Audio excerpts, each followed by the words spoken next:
The Nerdcast Empire is on the air. We are back for another episode of Anime Thursdays on the Nerdcast Empire. I am Matt in the studio. Great to have you along with us once again.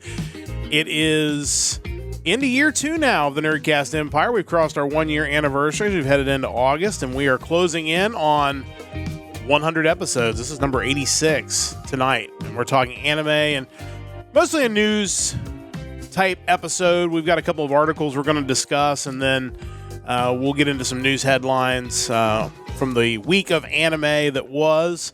And joining me in studio to talk all things anime is Mike. Mike, how's it going? It is going pretty well. Been kind of catching up on some older shows. Looking forward to talking about a little bit of that and some of the stories.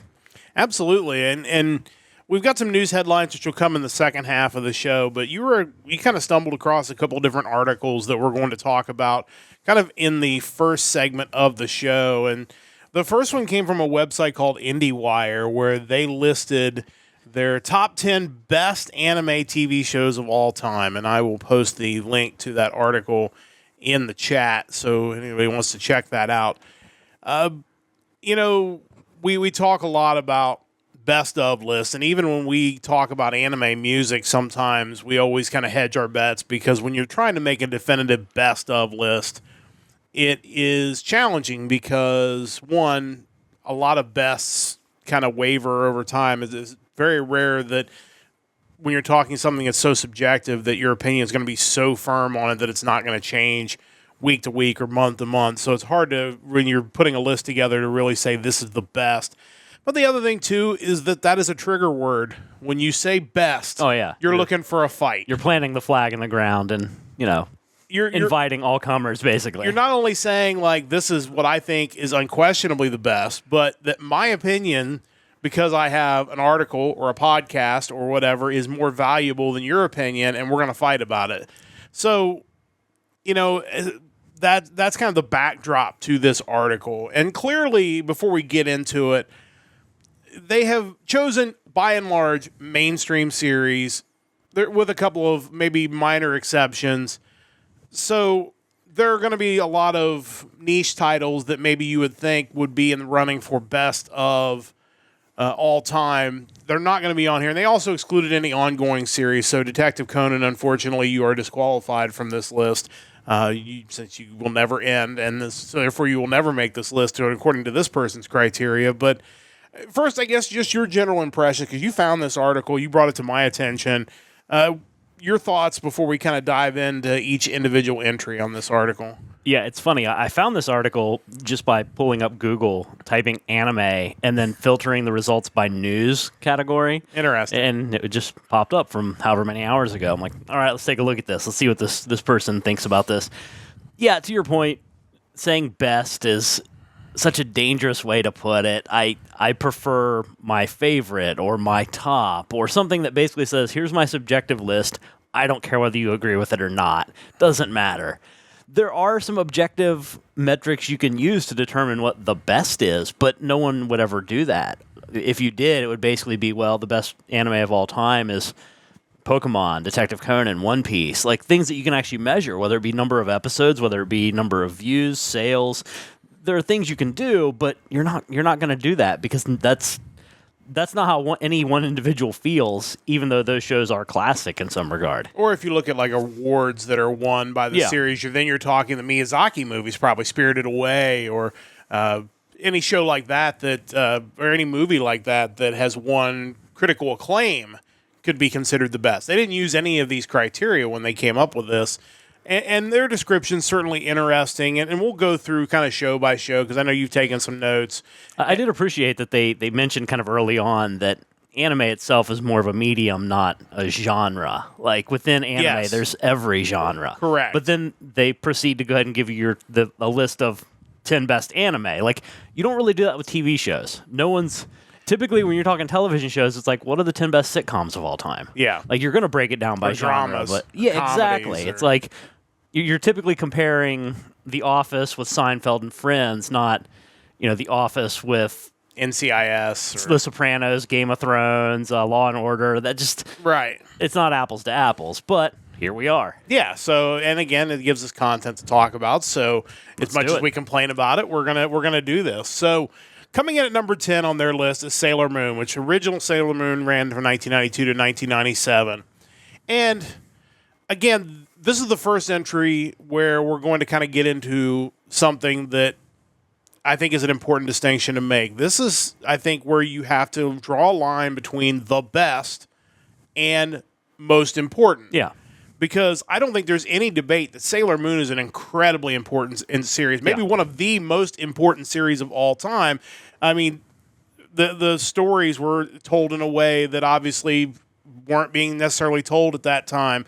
The impact, having this female protagonist that girls could look up to and boys could look up to. It was basically totally different. Obviously, the way it was kind of hacked up over here, maybe, didn't exactly have the true intentions of the story. Since then, obviously, it's kind of been cleaned up and re-released. But to say it's the best, and I haven't seen the series, so I can't really give you an expert opinion on whether it is truly one of the best 10 series of all time. It's certainly maybe one of the 10 most important series of all time, but I don't know if I would call it one of the best. I think when you compare it to the number 9 entry, you start getting conflicting what does best really mean, because they don't really fit together as far as what either one's importance, I don't think. One thing I did kind of like about what they said regarding Sailor Moon was they pointed out how one of the positives to the show is that Usagi's never perfect. Yeah. She's a very flawed character who becomes better, but is never too perfect of a hero, essentially. And I think that's a lesson that could be learned now with a lot of Western entertainment, where they're not wrong in suggesting that people want to see a powerful female hero, but there still has to be that character progression. There has to be that you're not who we need you to be yet, you need to become that person. And I think in a lot of instances, they fail to do that. They basically say, nope, you're perfect already. And, that's where you get a lot of that backlash against some of the more, whether it be Marvel or Star Wars. I think it's not that there isn't the appetite for the female hero. It's we need the relatability of someone who has problems and has to grow past that. But that's the anime way. That is the way anime, deals with protagonists in most cases. You have some exceptions, but that's life. That's the journey of life. That is, you shouldn't feel like you're the same quality of human as you were when you were 10. There has to be some progression. Unless you never grow up past 10, if you're just Ash Ketchum and you're just that dude was never going to grow up till he won the Pokemon League. So it was just a hurdle for him. So you mentioned number 9. Number 9 is Ouran High School Host Club. And again, this is one of those ones that I don't think necessarily fits in with best or most important. But I love this show. I think everybody should watch this show. I think it's a lot of fun. It's got a great dub. Subtitle cast is great as well. It's just a great, fun show. But I don't think I wouldn't consider it one of the 10 most important shows. I don't think it's probably one of the 10 best shows I've ever watched. Of 2006, it might be. Yeah, certainly. It's probably one of the top 5 shows of 2006. But and obviously the person here really likes this show because the first line of the review says, arguably the funniest comedy anime ever made. My suggestion is you need to watch more comedy animes because, yes, this was a very funny anime. To say it's the funniest one of all time, that's completely wrong. I'm 3 episodes into the irresponsible Captain Tyler, and it's already funnier. Yeah. Watch Haven't You Heard I'm Sakamoto? Watch Fully Cooley, watch Cromartie High School. There's so many funny shows. Not that this one wasn't, but humors are different from one person to the next. I don't put that on the list of the funniest shows of all time. That being said, you still to this day see people cosplaying as characters from this show, so it definitely connected with people. Oh, no question. And they kind of talk about, if I remember right, the subtitle, the Japanese voices for this show, which is kind of interesting based on some of their choices later on, because the dub actors that I saw in this show also make appearances in a couple of the other. But it's clear they didn't watch the dubs. Yeah, so it's kind of odd to me because these are the same actors I heard on the English side in some of the later choices, which they did a great job in all of those shows. Yeah, absolutely. Moving on to number 8 is Trigun. Again, love Trigun. Yeah. Great show. Not probably one of the best 10 of all time. certainly it would be on a list of shows I would recommend to people. I would even say it's probably one of the most important shows. It is a show that has stood up the test of time, and I see Chris has made it back to Parts Unknown after his trip to Boston. Welcome back from that. Look forward to catching up with Chris sometime soon to kind of get his thoughts on his trip and the concerts and all that. But again, Trigun, great show. I don't think it's one of the best. That's a tough one. I've not sat down and tried to compile my top 10 of all time. I can't guarantee, just because of when I saw Trigun and kind of its impact on my fandom of anime, it could be in my top 10. I quit watching Power Rangers before Johnny Young Bosch appeared on that show, so my first introduction to him was as Vash the Stampede. He was great in Trigun, and he made that character for me. Like, as far as just goofy guy who's the most powerful creature in the universe, like, that seemed to be one of those tropes that they were using a lot around that point in time, but I don't know if anyone did it as well as Trigun did. Also, another thing that I think the 90s did really well was the cool villain group. And you had the Gung Ho Guns and Trigun, which were just so cool. But, this doesn't seem like the kind of show that should be on a list with or on Host Club. Yeah. Maybe Sailor Moon for the 90s connection, but I don't see a lot of...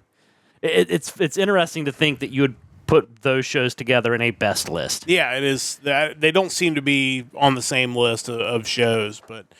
One that I really enjoyed was number 7, The Vision of Escaflowne. I know that's one you've seen more recently than I have. I, in fact, have not seen all of the new dub to that. I saw the original Ocean Group dub.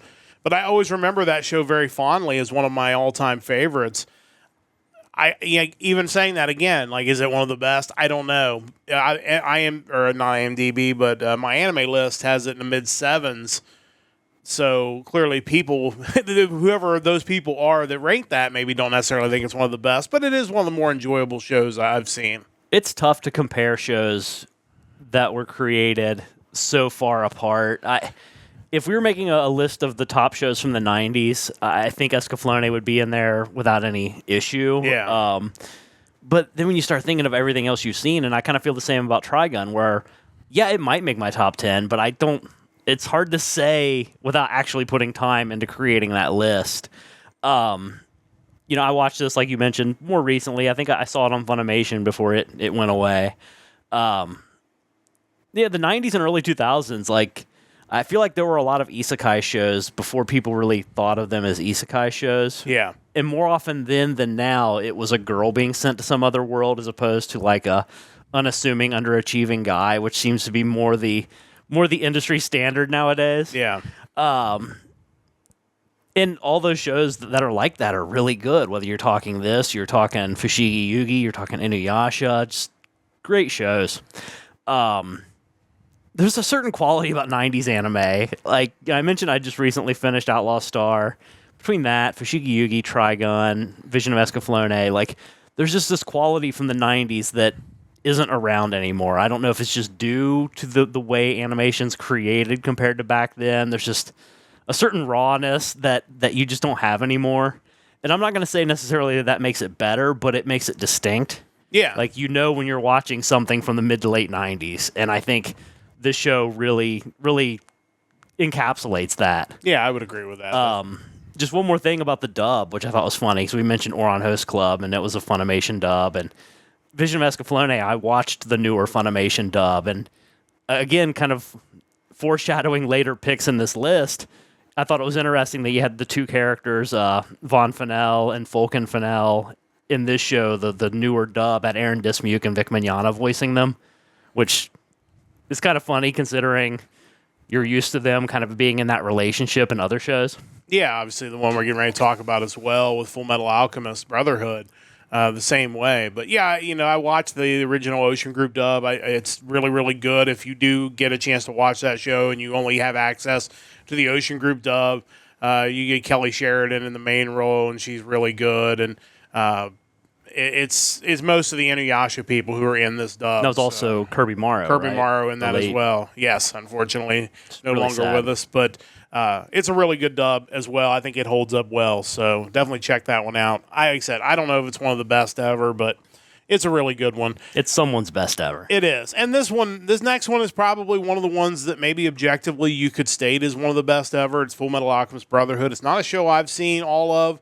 I know you have, but I know you really like it, but also my anime list people really like it. It's always near the top of the shows ever rated, and usually in the 9 to 9+ range. So I guess in some regards, this one may be the strongest pick on the list that you could say a lot of people agree that this may be one of the 10 best shows ever. So far, yeah, I would definitely say that's the case. Having watched the original Full Metal Alchemist and then Brotherhood afterwards, I definitely prefer this one.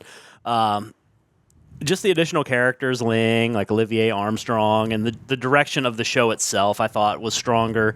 The ending didn't kind of feel like it came out of nowhere. It felt a little more cohesive. Both shows were great, but I do prefer this one. Yeah, so again, I think that's one that's really, there's not a lot of controversy in that pick from them. Number 5, they have Cowboy Bebop. And again, this is where you're comparing a show that's best versus a show that's important. Because just like with Sailor Moon, I don't think there's any question that Cowboy Bebop is one of the most important anime, especially of people our age, maybe plus or minus 5 to 10 years. I think a lot of people got into anime because they saw Cowboy Bebop and Trigun and shows like that aired on Toonami and Adult Swim. But Bebop maybe more so than a lot. It just has a style about it that became the de facto show to people who aren't into anime to get them into anime because it's so Western-ish. Funny you say that because in my first bullet point, I refer to it as the de facto gateway anime. Yeah. So there you go. So I think, again, I don't know if it's one of the best shows ever, but it is, I would almost certainly say it's one of the most important. It's one of the most accessible sci-fi bounty hunter shows I think you're going to find. Yeah. That's certainly the case. Not Space Dandy or whatever. I don't know if that's He's a dandy guy in space. I can't remember what his profession was on that show, to be totally honest. But yeah, I mean, I think sometimes I probably sell this show short because it is really good. The characters are great. I want more material with those characters, honestly. The opening is a great song, even if I'm not a huge fan of it as an opening. And the ending's great, too. It's one of those things where there's so many big names involved in it, it has to be good. Yeah. And I think there's also something to be said where if Western production companies want to do a live-action version of your anime, that the anime must be pretty important. Yeah, I would agree with that. And I think most people would put that among the most important anime, even to this day. Number 4 is an interesting one, Serial Experiments Lane. And I've not seen this. I know you ended up seeing this one a little bit later on because the art style was always something that was just kind of hard for me to get by. But I know people really like this show. And so it could very well be. And, obviously they kind of tie it into kind of dealing with something that was going to eventually lead to this technological age that we're in now and how this may have been kind of a forerunner to that. Yeah, it's kind of interesting. My first thought when I got to this show on the list was, man, 1998 was a pretty stacked year, which then ultimately led me to look more into what came out in 1998. This is a show that I've avoided watching for a long time, even though I kind of knew I should, just as a fan.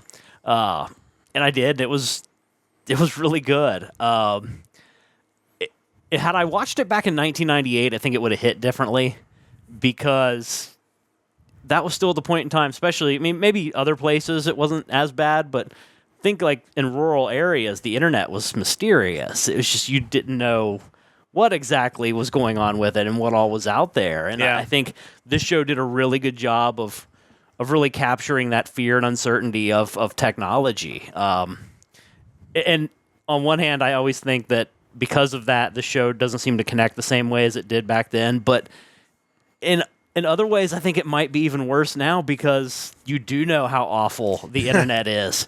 So it's some of the fears that were shown in this show almost feel more real because you know how terrible the web can be. Yeah, it would be interesting to do like a modern retelling of that with what we know now and what is out there. I think they do, but instead it just ends up being a player getting stuck in a video game. That's the closest they get to it. Yeah, it's not quite exactly the same. No. Number 3, Revolutionary Girl Utena. This is a show that I admittedly have gotten through about half of, and I just have not gone back to finish it. No question, this is one of the most important anime out there. Certainly, the themes of it were, as we talked about with Sailor Moon, certainly very important. The only issue I have with this show is it's kind of a hard watch because it's one of those, like some anime you can put on in the background and absorb through the television. Yeah. This is one of those ones that you have to pay attention because there's a lot of talking in riddles. There's a lot of themes that are repeated because it's kind of setting up a plot point later on. And like, it's brilliantly written. It's just one of those shows that I feel like needs my full attention, not trying to watch it at 2:00 in the morning before I go to sleep. And it's like you start fading out. It's like, okay, I'm not focused enough to watch the rest of this. But for a 97, it's beautifully drawn. The music in this show is amazing. Again, most important, it's certainly on the list. Best, I'd have to finish it before I can give you a good answer to that. Yeah, I tried watching this show probably 19 years ago. Back then, it was either Netflix or Blockbuster Online. I can't remember which service it was, but the anime selection wasn't all that vast. So you kind of looked to see what they had available, and they would mail it to you. And that was how I ended up with the first disc of Revolutionary Girl Utena. I tried to watch the first few episodes, and it just didn't grab me. I don't know what it was exactly. Fast forward all these years later, and a lot of the shows I've watched in that same time frame, like when you're talking shows with female protagonists, Escaflowne, Fushigi Yugi, I think those are a lot more palatable than this. But to your point, the music is great in it. Yeah, it has really, really good music. And eventually I'll finish it and I'll be able to give a more definitive answer on whether I think it's one of the best ever. But number 2 is a weird one for me because I like this show. But this is so much of an oddball choice at number 2. It's Paranoia Agent. And I think you mentioned off the air, clearly what's going on here is that they wanted something by Satoshi Kon, but all the other choices were movies, and they couldn't. And they stipulated this was just TV series. Yeah, so they didn't want to. They couldn't pick a movie, which his movies are kind of, the thing that he's known for. I liked Paranoia Agent. I thought it was a really good series. It was a very nice psychological thriller, which are really, when you talk about horror type anime, I'm a big fan of like the psychological horror as opposed to guts and gore and all that kind of stuff. So I really dug the show. It's got really interesting music, good characters. I would not say it's one of the 10 best of all time. Like, again, I understand what they're trying to do here, but I also feel like, look, you're kind of invalidating your list by just picking a series because this was one that he worked on, that it was his show, when you really want to pick his movies instead. Yeah, I don't know if it was also maybe a matter of you basically list out all of the genre that anime encapsulates, and then you try to find a show that hits as many boxes as you can throughout your list. Like, well, you have Ouran, so there's the comedy. You have Trigun, so there's your, apocalyptic Western action show, which also Trigun's funnier than Ouran. Should mention that too. Yeah. But, you try to check off the widest variety of genre in your list, and then you get to, well, I don't have a lot of, like, psychological, however you'd refer to Paranoia Agent, psychological thriller or something to that effect. So that's how it ends up on the list too, maybe.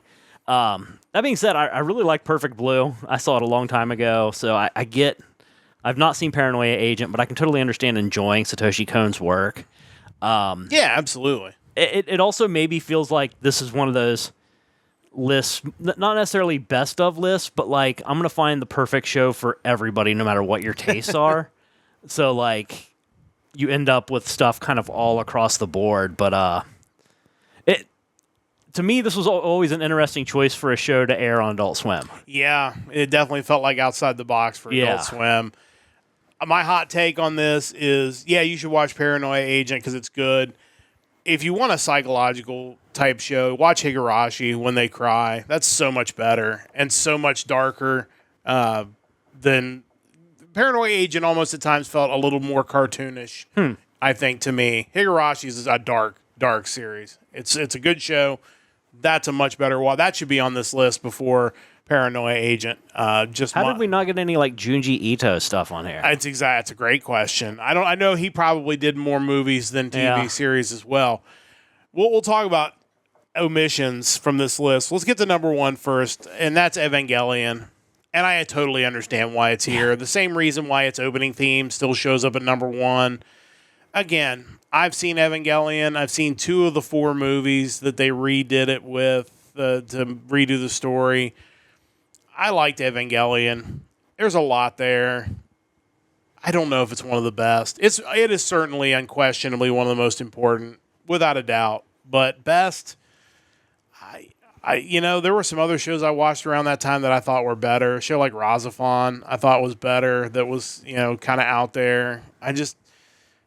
Evangelion is just I think when your protagonist is so dislikable, I think that makes it tough to really love a show. I feel like this show is subversive for subversion's sake. Like everything about it, like if you took your typical giant robot show and then made everything wrong about it, that's what you'd end up with. It's like, well, your main character isn't your typical mecha pilot. Your mecha aren't even mecha. Like, It's just every little thing you could tweak to make it not what you expect it to be, they did it. And because of that, I think it's super important, but I don't like Shinji, and it's really hard to want to root for the guy. Yeah, and I understand where he's coming from, because you meet his dad, and it's just like, well, no wonder his life is just a mess. And the world he lives in obviously is not ideal either. Absolutely not. So it's tough. Like, I think everybody should watch Evangelion. Oh yeah, for sure. I think it's one of those, like, you're an anime fan. Once you've gotten in the door, you should watch Eva. But like I said, it's super important. I just don't think it's one of the best. I almost think instead of this being a best list, this should be like a watch order list. Yeah. Of like, here's how to get someone either into anime or to hate you. But like, because you look at it and it's like, okay, start them out with Cowboy Bebop. All right, that's Trigun, maybe. Makes sense. Trigun, then maybe Full Metal Alchemist Brotherhood. Let's see. I think it's a good list for once you get into those introductory series that I think most people like. I think it's a good way to kind of figure out maybe what offshoots that you want to go down. Like if you want to watch, there almost needs to be a flow chart. Yeah, like if you want to kind of go the shoujo path, like you can go towards Sailor Moon and Utena, Escaflowne. Like if you want to go the shoujo path or the shonen path, you've got Paranoia Agent and Brotherhood and Evangelion. I think even to a lesser degree, or maybe there's a mainstream path that kind of avoids that. Because where's Fully Cooley? On this list. Like, you want to talk about a show that's not only one of the best anime of all time, but certainly one of the most important, and it's not on this list, and that is criminal. That show is visually important without being a challenge to watch. Yes. I think you run that risk when you try to go for something that's striking or some sort of visual masterpiece where you make it almost a challenge, where it's like, this is kind of off-putting. Well, why am I trying to sit through this? Yeah, and to me, that absolutely should be on this list. There's other long-running shows that have since finished that would be important, and we're going to talk about one of them here in a minute, like a show like Cardcaptor Sakura. Like, that's a really important show. Again, if you're talking important shows, that's a really important show, not mentioned on this list. Readily available now. It's just, like I said, it's a fine list. It did the job that it was set out to do, which is to get people to talk and read this list. And I don't know if we could even potentially come up with a list like this, because it is almost impossible to come up with best. The thing is, you either have to like add a crap ton of qualifiers to your list or no qualifiers. Yeah. Because you mentioned long-running shows. Like, to me, it's kind of unfair to compare long-running shows to shows with 26 episodes. Yeah. Like, those are they're set out to do way different things, and then they have different challenges along the way. Any show that can grip someone for over 300 to 400 plus episodes, that's pretty amazing. And I think that's why Fully Cooley gets left off of a lot of these lists, because the original was 6 episodes, and it is certainly easier to tell a story over 6 episodes, which is basically a movie. As opposed to doing it over 26 or 52 or, like you said, hundreds and hundreds of episodes. So that was that list, which, again, great conversation. Curious to see if people in the comments on the YouTube VOD Just want to maybe drop their thoughts on the list, or shows they think should have been on that top 10. You tell me a show that's funnier than Oron Host Club. Exactly. So that got you to this other list because you just finished Outlaw Stars. You said so. You were just Googling again, and you came across this random list from IMDb, which I'll share. This is some random user, Shirapi. Yeah, I assume that's how you pronounce that, but I promise that's not like a burner account of mine. Yeah, I did not create that list 8 years ago. Just for this day, so we could talk about it on a podcast. I knew. Of their top 20 best TV anime of 1998, which 1998 is a golden year of anime. We'll go. I posted the list. I'll run through their list real quick, and then we'll kind of be able to kind of break that list out.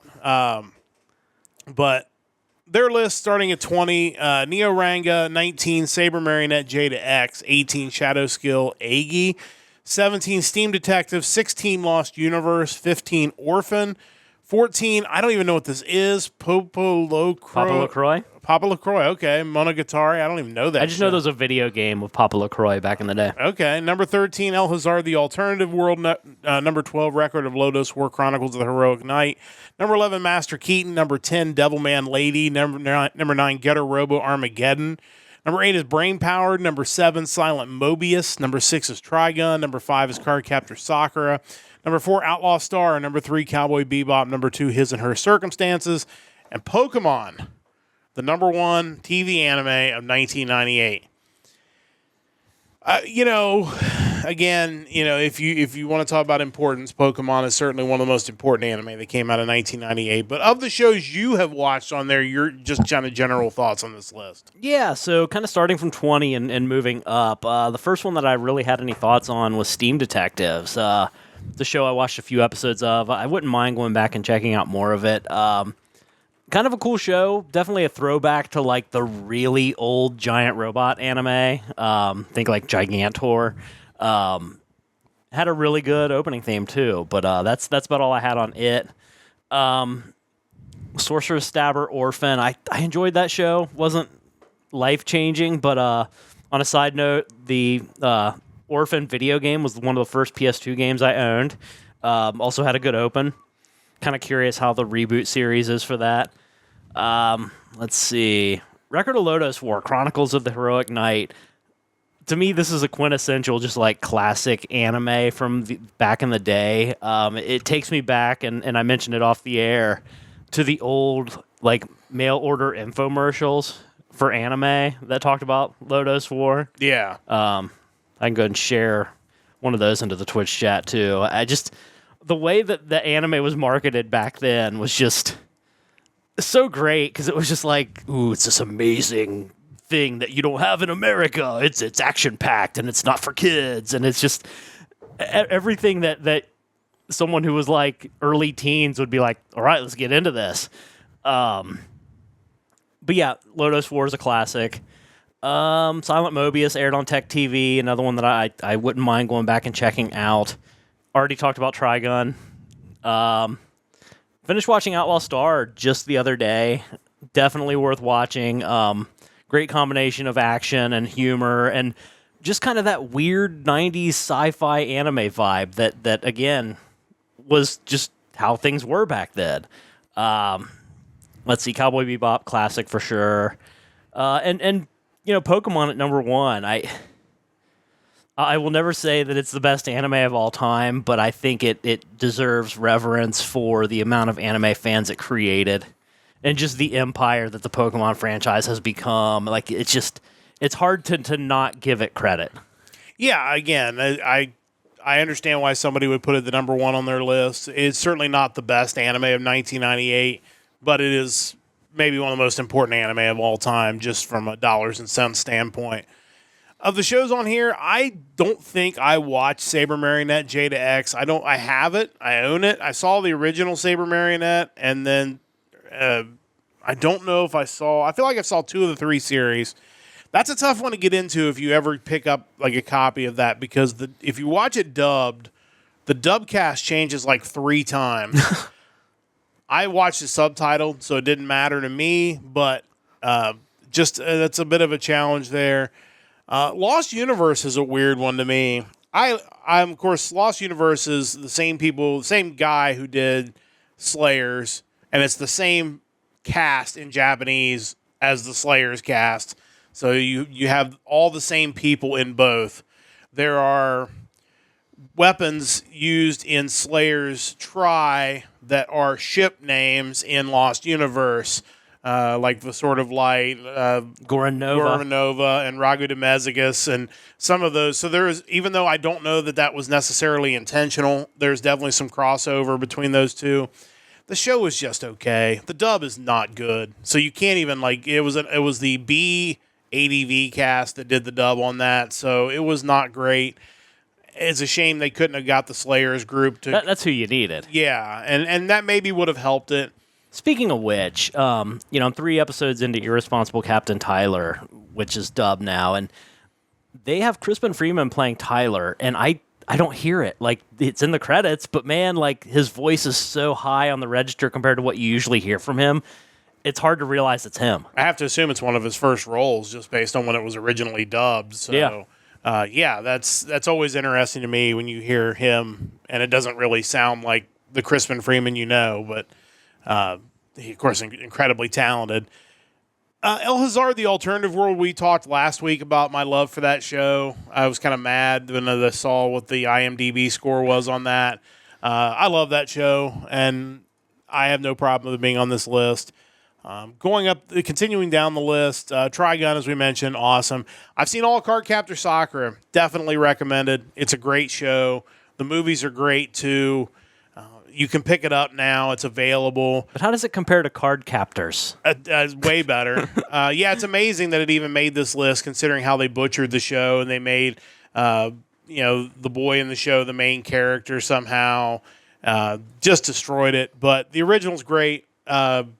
I've only seen it subtitled because I'm pretty sure they didn't dub they had the Cardcaptors dub. They couldn't use it for the actual regular release because it was so chopped up. I feel like that should be like a project that you have to do for like film editing courses where you basically you're given a movie and at random you're given a character and you have to like cut the movie to make them the main character. Like that probably exists. That would be kind of interesting. Yeah, well, that was their project and they failed at it very badly. As it turns out, people were very mad. Cowboy Bebop certainly is great. We've already mentioned that. His and Her Circumstances. I've seen about half of that. I never finished it, but what I watched of it was good from what I remember. I really kind of like to go back and rewatch that because, like I said, it's been forever. And Pokemon is Pokemon. I think that kind of speaks for itself. So just a random IMDb list there. But 1998 is a great year in anime. At some point, we'll get to talking about the music of 1998, I'm sure, down the road on this show. So we'll definitely get to that. If you're listening on the podcast version of this, we're going to step aside, take a break. When we come back, just some news headlines to wrap up the show, including a magazine publication that is no longer existing after many, many years. Otakon had a monster year, and unfortunately, another episode of anime, or several episodes of anime being leaked online in advance. So we'll talk about that on the other side of this timeout here on the Nerdcast Empire. Back on the Nerdcast Empire, it is Anime Thursdays once again. Don't forget to check out our website, nerdcastempire.com. You can check out our store while you're there. Check out past episodes of the Nerdcast Empire. Don't forget, we'll be back on Sunday night with another episode of Music Weekly. The music of July the 26th will be on tap for this week. Looking forward to diving into that here over the next couple of days. We'll have that for you 7 o'clock Eastern Time Sunday night here on the Nerdcast Empire. Just some news headlines to kind of wrap up this week's edition of Anime Thursdays. With Mike in the studio, I'm Matt. Let's talk about the Game Informer. And I know this was one you brought up, and certainly it's not necessarily anime related, but I think it's certainly close enough that we can talk about it. It's enough that Anime News Network is covering it. Yeah. So it really goes to show you how all of these like topics, whether you're talking anime, gaming, they all just kind of weave together. Yeah, and obviously there has been several big publications. We talked about off the air about a magazine like New Type USA that went out of business many years ago, and several other anime magazines. This was a big gaming magazine that basically has now been ended by GameStop. They ended Game Informer after its 367th and final issue. The first edition came out in 1991, launched by Funko Land. GameStop acquired that company in 2000. At its peak in 2011, 8 million copies were being circulated as part of the Power Up Rewards membership program. It was the third largest magazine in the United States. And then obviously the circulation dropped, as has kind of happened in all print industry, unfortunately. And basically, they have now decided to bring it to a close. And not only that, I think the real tragedy, which isn't mentioned in this article that we posted, is that they took the whole website down and it's gone. So no archive or anything. No archive or anything. So like you have to go through like Internet Wayback to find articles because they just wiped the whole thing off the face of the internet, which is kind of sad. But obviously, I know this in our magazine you're very familiar with over the years. Your thoughts on this really sad news that this magazine has gone away? Yeah, I mean, obviously being a legacy gamer, so to speak, the idea of having a print magazine to look at was always appealing and was kind of like the fun bonus to their loyalty program. It was like, oh, I get the magazine too? Awesome, let's do that. Yeah, it's sad. Like, I think of all the magazines growing up that I used to look at on a monthly basis. I mean, something like Game Pro was always big, and it ran from 1989 to 2011. Electronic Gaming Monthly from 89 to 2014. Nintendo Power went from 1988 to 2012. And like you mentioned, New Type USA ran from 1999 to 2015. But, I mean, these were just huge parts of my evolution as a gamer and as an anime fan, and it hurts because I know that that's just the reality we live in anymore. Where, and if you go back and read some of these magazines, I know I think Craig from Side Scrollers was talking about it the one day, either him or Neon from Clownfish. They were talking about when you read those old magazines, you just got the feeling that these were people who really loved games and they were writing about them. And I think that kind of journalism just doesn't sell anymore. And I think because of that, there's just no future for a lot of these, whether it's the print publications or even the websites, because you're not getting game enthusiasts excited anymore because you can't just write about games. Yeah, it's unfortunate that that's not interesting enough to draw the kind of readership or viewership that will allow you to stick around. And obviously GameStop is a company that is continuing to struggle. Yeah. They basically got a lifeline with the whole meme stock thing that allowed them to get a big influx of cash, and then have basically squandered that, and now they're in a dying industry anyway. They have lasted longer than I thought they would. Yeah. I think the writing is on the wall that it's going to end sooner rather than later, and this is, to me, like one of the next steps in that process of them just paring everything back to eventually shutting all the doors. Yeah, I feel like over the past 5 or 6 years, they've gone for several Hail Marys that just were probably ill-advised, whether it be like cell phone trading in that they did for a while. I think they tried to go all in on like crypto and NFTs, and I think whatever they were doing with that, they shut down. They've now kind of re-embraced retro gaming, which is great because it's the only thing they're going to have left. Because I mean, obviously, we got a Switch 2 coming out eventually. We're going to have most likely next-gen consoles that have some physical media capability. I don't know about Xbox. They may not. PlayStation probably will. But even then, after that, all bets are off. Whether there are physical consoles even after the next generation is questionable, besides maybe Nintendo. But you're not going to have physical games that you can easily trade in for credit. That's not the way that the industry's moving. And you can cut in as many areas as you can, but I don't know how GameStop stays viable in 5 years. No, I would say in 5 years they will have been long gone, probably. I would imagine, but. Sad news. I, as a journalist, always hate to see great journalism go away and just totally be wiped off the face of the earth, which is maybe even sadder. But Game Informer going away after so many years. other news kind of pivoting a little bit, and again, this has been a problem before, and it is a problem again, that Anime News Network confirming that new episodes of Ranma 1/2, the new remake of Rumiko Takahashi's original manga, also episodes of Dandadan, as well as a Mononoke film that was coming out, were all leaked online over the past few weeks. In fact, there were 12 episodes of the Ranma anime that have been leaked out, which that's supposed to debut, I believe, in October. So clearly they're working ahead on that. They're doing pretty well. But Dandadan was supposed to have an English dub premiere at Anime NYC in August.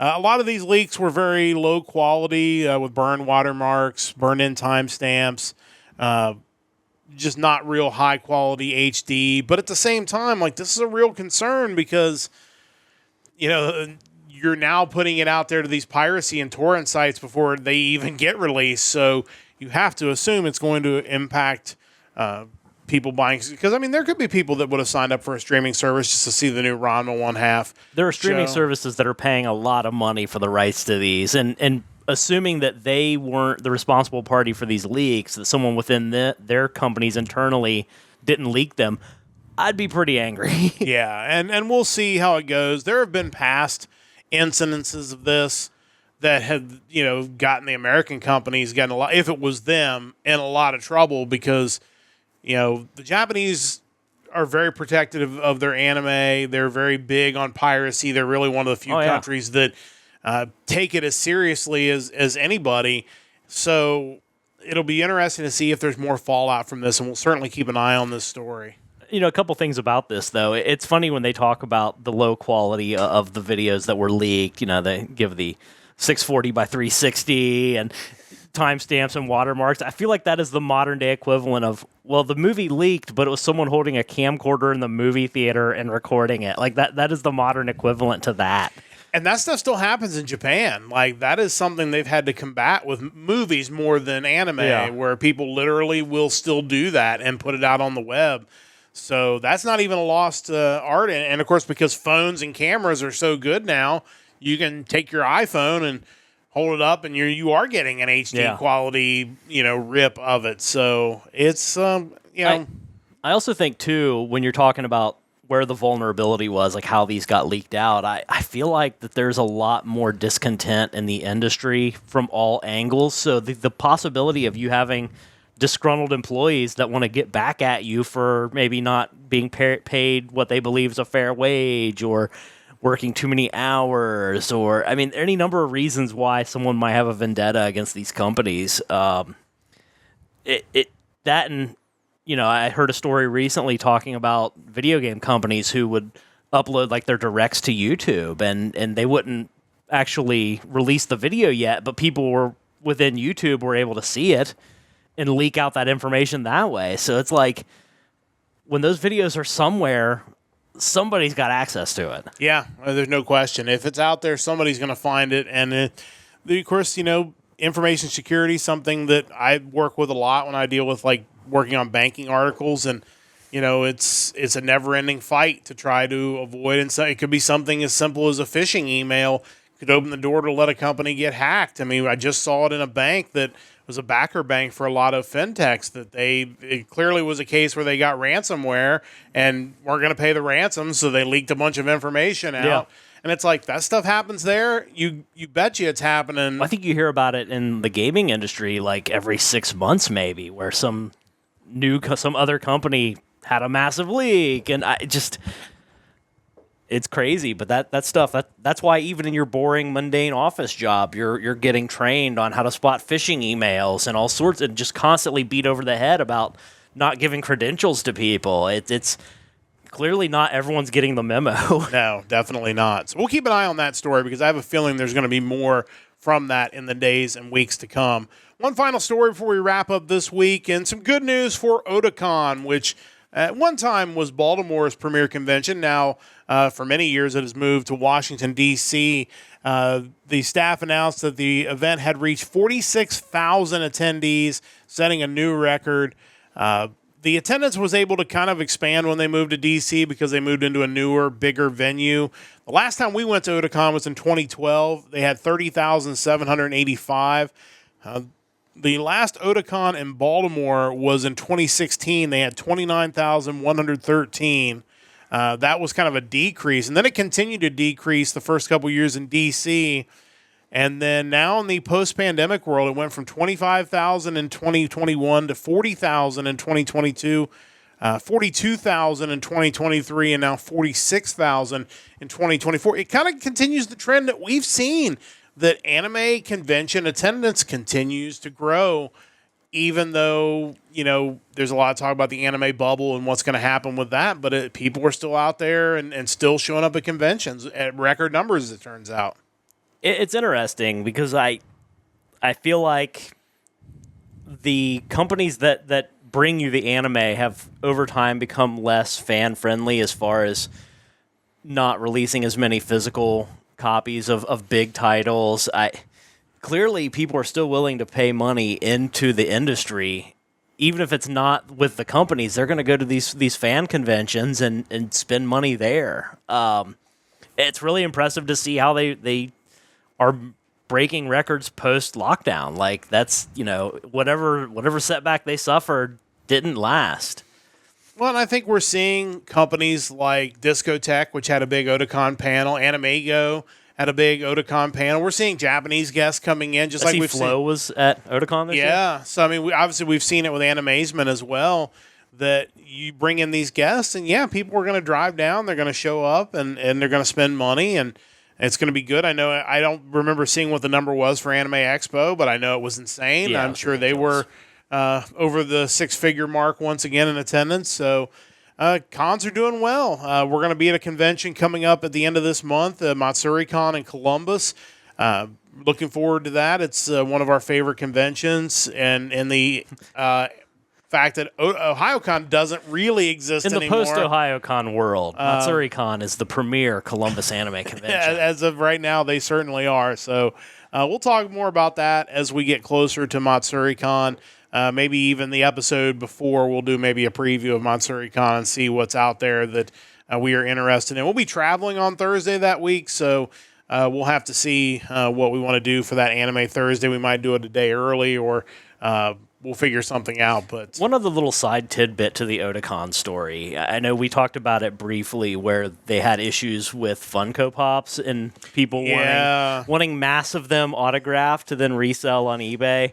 We talked about it offline, and it still amazes me because I was under the impression that Funkos were kind of dead. Like, they were still out there, but the company wasn't doing well, and they weren't moving the kind of product that they needed to. But to see the sold listings on eBay of signed Funko Pops was really astounding to me.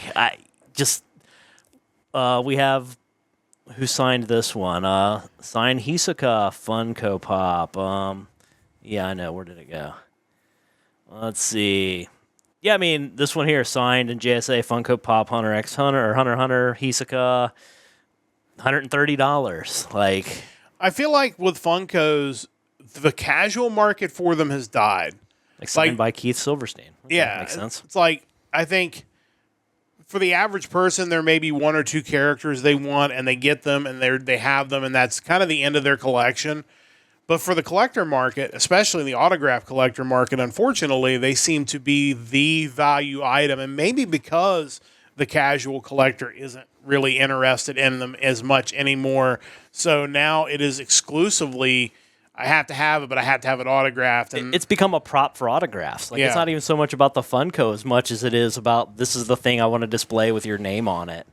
I thought it was interesting reading the Reddit post, kind of going more into that, like some of the rules that conventions will impose on that, whether it's no Funkos at all. Some of them, they only allow you to use the markers they provide. Yeah. Because people will actually use not so much Sharpies, but some kind of marker where they can easily rub off the personalized message. Yeah. Because obviously if it's just the autograph, it's worth more than if it's like, to Mike, thanks for being the best human ever, signed by voice actor. Like, that devalues it. So they basically will get a marker that they can rub that off so they can make more money. It's It's insane to me, but that's a thing. I saw somebody posted a graphic to one convention where like you could have them sign pictures or stuff you get from them, and they would do it for free. Funkos were $200 a piece. Yeah, like a Funko tax, basically. Yeah, which I mean, it's crazy. But again, that, like you said, they're selling, and unfortunately, you see it in our wrestling stories as well, where these people show up at airports while these people are traveling, trying to go city to city, and hit them with just all these Funko Pops or whatever it might be, and they're just the lowest life form of human being out there. And if you're that person, like, don't be that person. There's still time to reform yourself, but just in this case with the Otakon, when you were mentioning, it's a Japanese guest that came over, and clearly he was trying to do right because he wanted to make a good impression, but it sounded like these people just barged to the front of the line and then were making a bunch of demands, and became this big chaotic situation. And Otakon, unfortunately, did not previously have a policy about it. I guarantee they'll have a policy next year.